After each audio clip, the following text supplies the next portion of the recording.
انتخبوا العرس سليل العار، انتخبوا من حرق الثوار، انتخبوا حبيبا للأوغاد، انتخبوا عدوا للأخيار، انتخبوا من سحق الأطفال، انتخبوا من سجن الأحرار، عودوا وانتخبوا فرعونا وارضوا بدمار بعد دمار.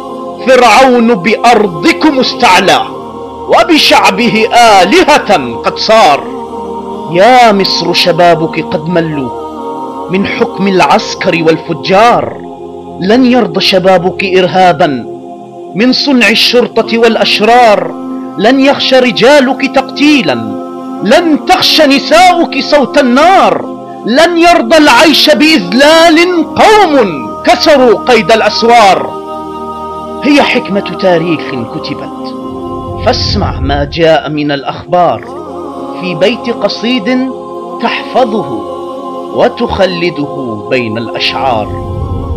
لا خير بأرض يحكمها عرس وبدا من غير وقار.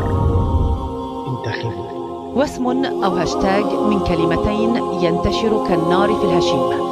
دقائق بعد إعلان المشير المستقيل عبد الفتاح السيسي ترشحه للرئاسة في مصر، انطلق هاشتاج يتضمن سبة له، وعلى مدار الدقائق كان يحطم أرقاما قياسية. يسخر مطلق الهاشتاج مما يصفونه حياء مفتعلا ممن لم يزعجهم منظر الدم أو الاعتقال، وسكتوا من قبل على حملات السباب. بينما يرى آخرون أن الأهم في دلالته هي الإطاحة المعنوية بالمهابة الشخصية وثقافة الخوف المؤسسين تاريخيا لصناعة الديكتاتوريات.